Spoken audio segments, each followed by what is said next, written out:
everyone. Today we are on a farm near Rapid City with Corey, who is a sheep shearer. We're going to learn all the things today about sheep shearing. So first of all, tell me how you got into this business. Well, I was about 16 years old when I started shearing. My dad was a sheep shearer.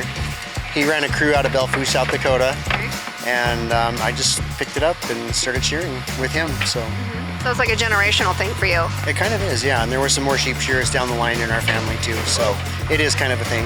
Okay, yeah. And you have a few other people working with you? Yes, we have like a 6-man crew. So tell me a little bit about how the operation goes. Okay, well, from front to back, let's say probably from back to front. Okay. We've got the sheep lined up back here, and we usually have like the rancher pushing them up the chute and into the trailer, and then we have like little drop down doors. And so they got to keep them up in there and just keep a steady supply of sheep for us. And then we'll shear them and kick them out the back. And then the wool comes out the front. It goes into a wool sacker. So after it hits, what is this called, like a wool press, or what is this called? It is a wool press, yes. Okay. So then after that, where does it go? From there, around here, most people would take it to like Center of the Nation Wool in Belfouche. There's some other wool co-ops around the state as well, but a lot of people do bring it here to Belfouche. Okay, but it's a rather fast process. You mentioned like under 5 minutes, really. Most of the time, yes. Unless you get a tough one, it can take up to 5, 6, 7 minutes. That's a hard shearing sheep, but usually like 2 minutes, roughly 2.5 at the most. So now sometimes it looks like, you're having to not wrestle them a little bit, but sort of make them comfortable, right? Right. You want to make them as comfortable as possible. Try not to fight them, because then they're just going to fight you more.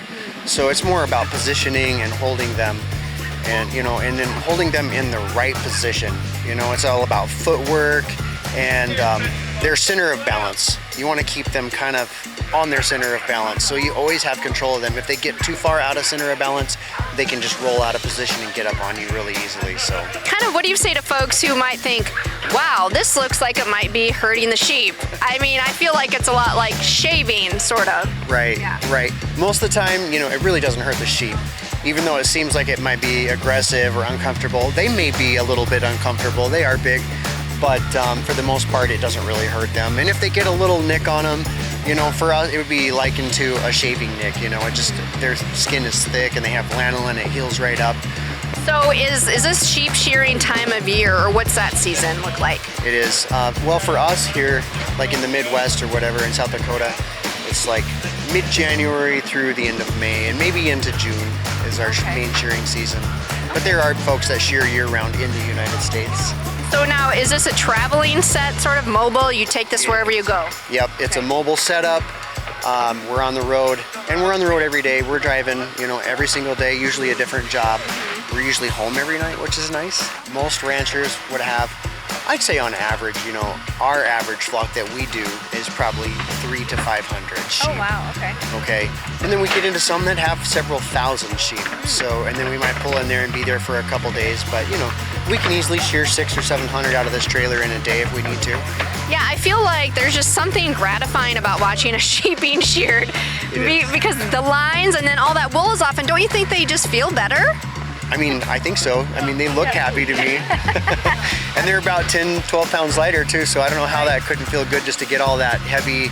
And plus it's going into summer and they'd be getting hot. So now you actually started a TikTok account. I did. Now where can folks find that? What's the handle? Just at Corey Bricker on TikTok. I have a lot of people that dislike what we do on the TikTok. They think it's, we shouldn't even be doing this with animals. And the thing is it's just like our way of life, and I was brought up doing, raising sheep and shearing them, and it's very satisfying work to me. Yeah, no, I feel like there's a lot of hard work that goes into it. It is very hard. Yeah. When you've got big 250-pound sheep all day long, and let's say they shear hard, some sheep shear good and they're easy to shear. Some sheep have a lot of lanolin in their wool and maybe dirt and debris or hay, and they're just sticky and harder to shear. Yeah, so their feet can get a little punchy. I've actually been kicked in the face by a sheep, and this was probably like 5 or 6 years ago. Ouch. And I was coming down the last side, and you wouldn't even think their leg would kick out backwards, right? Well, it came straight up and it got me right here in the face. And to this day, my face still has nerve damage. Oh my goodness. Yeah, so yeah, you can get kicked pretty good. All right, Corey, well, thanks for your time today. Thank you, Anya. You bet.